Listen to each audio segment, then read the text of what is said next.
Salut à tous et bienvenue dans cette nouvelle vidéo. Alors aujourd'hui dans cette vidéo on va pas forcément parler des aspects sportifs immédiats, puisque la saison est cool, tout se passe plutôt bien. On est en voie de lock le top 2 à l'ouest, juste devant des Warriors qui marquent le pas. 3 victoires d'écart entre les deux équipes et quelques matchs à jouer, ça devrait plutôt bien se passer. Non, ce qu'on va parler aujourd'hui c'est plutôt d'un gros intérêt à moyen et à long terme, c'est-à-dire la draft, et on va donc lancer tout de suite l'opération Save the Pick. On va commencer par rappeler le contexte en revenant un an en arrière, à l'été dernier tout simplement, où Memphis a fait un échange important avec les Pelicans. Ça a beaucoup fait parler, mais pas forcément pour cette raison-là, hein.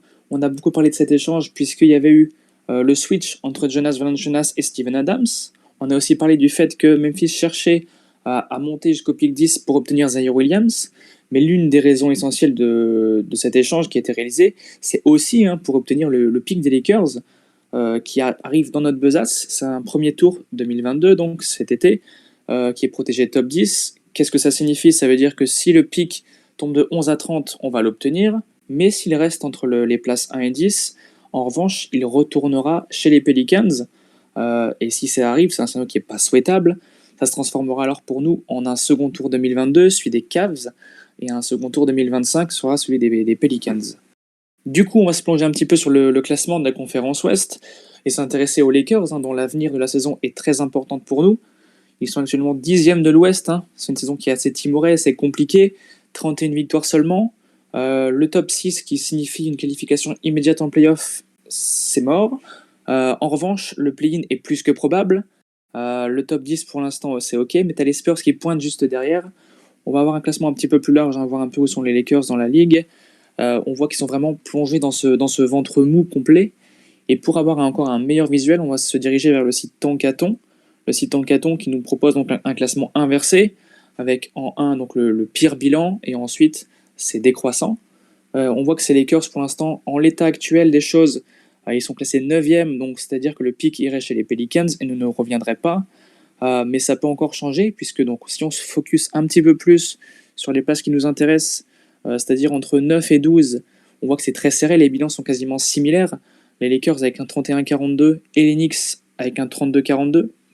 T'as les Spurs qui sont juste au-dessus, qui ont 2 matchs de retard pour l'instant, mais ça pourrait vite évoluer. Donc on va suivre ça aussi attentivement. Et ça commence tout simplement par jeter un petit coup d'œil, un petit focus sur les calendriers des différentes équipes concernées. Si on s'intéresse tout simplement aux Lakers, on voit que leur calendrier n'est pas facile. Sur leurs 9 matchs restants, il y en a quand même 6 face à des playoffables. Ça va pas être facile du tout, mais si on regarde de plus près, il y a aussi cette double confrontation face aux Pelicans, un à domicile, un à l'extérieur. Ça va valoir cher, puisque c'est deux équipes qui ont le bilan identique pour l'instant, deux équipes qui luttent encore pour les playoffs, donc il y aura de l'enjeu dans ces matchs. En revanche, si on regarde un petit peu le calendrier des équipes concurrentes, notamment les Knicks, les Wizards, on voit que c'est deux équipes qui ont un calendrier plus favorable. C'est des matchs beaucoup plus abordables, mais pour eux, ils n'ont pas forcément d'intérêt à gagner, puisqu'ils sont hors course. On verra bien ce qui est fait d'un point de vue repos des joueurs, etc. Peut-être un peu de tanking, on ne sait pas trop. Mais bon, les playoffs, les play-ins sont inaccessibles pour eux. En revanche, donc on l'a dit, les Pelicans, leur calendrier par rapport aux Lakers est un peu plus facile. Il y a pas mal de matchs à leur portée. Mais donc voilà, il y a vraiment ce focus sur les doubles confrontations entre eux et les Lakers. Ça va valoir de l'or. Il y a aussi ce match qu'on voit, donc l'avant-dernier match de la saison, face à Memphis, face à nous.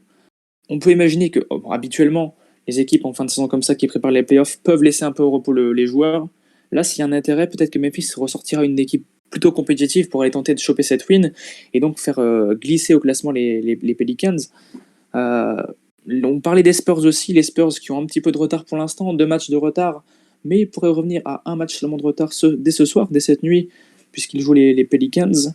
Mais en dehors de ça, donc on voit que le calendrier, ça commence de manière assez facile, qu'ensuite il y aura Houston, il y aura 2 fois Portland, mais la fin est compliquée, Minnesota, Golden State et les Mavs. Donc voilà, les Spurs, c'est possible, mais ça reste compliqué. Quoi qu'il en soit, et peu importe ce que dira le classement final, ce qui compte, ce qui tranchera et ce qui aura le dernier mot, c'est la loterie. Elle aura lieu le 17 mai cette année, et donc c'est-à-dire que, en fin de compte, l'équipe qui sera classée 10e, pire bilan de la ligue, n'aura pas forcément le 10e choix de draft. Elle aura juste des pourcentages différents, des pourcentages plus élevés que les équipes en dessous d'elle pour avoir un haut choix. Et donc si les Lakers finissent avec le 11e pire bilan, puisqu'on rappelle que le choix 11, c'est le choix le plus haut que Memphis puisse obtenir à la draft cette année. Si les Lakers finissent avec ce 11e pire bilan, ça ne garantit pas le pick 11 forcément.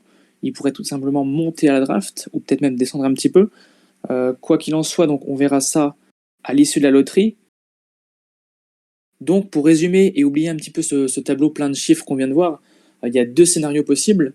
Le premier scénario, c'est le scénario où les Lakers vont se qualifier en playoff via le play-in.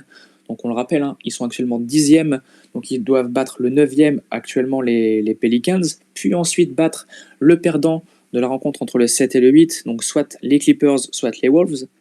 Ça va pas être un parcours facile, mais c'est possible hein, si les Lakers sont en forme, si LeBron James décide de faire du LeBron James.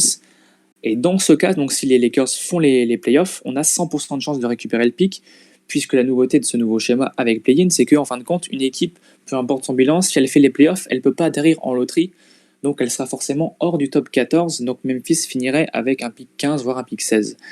En revanche, le scénario numéro 2, c'est le scénario dans lequel les Lakers ratent les playoffs. Alors il y a deux possibilités, soit ils ratent les playoffs et finissent avec un bilan dans le top 10. Dans ce cas, ce sera dommage, puisque les Pelicans auraient alors 80% de chances de récupérer ce pick, on n'aurait que grosso modo 20% de l'obtenir.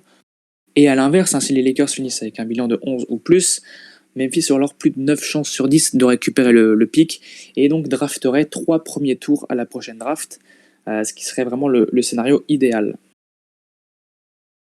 Voilà, j'espère que toute cette vidéo vous a bien éclairé pour aborder ces 2-3 semaines de compétition restantes. On va donc encourager les Lakers dans les matchs qui arrivent hein, et souhaiter que tout ce qui est New York, Washington, Pelicans, peut-être même les Spurs perdent le plus de matchs afin que les Lakers montent au classement et donc descendent tout doucement vers dans ce classement inversé des pics de draft et soient hors dehors de ce top 10. Merci de m'avoir écouté, c'était Grizzlies France. On se retrouve très bientôt sur Twitter pour suivre toute cette fin de saison régulière et aborder les playoffs de la meilleure des façons. À très vite.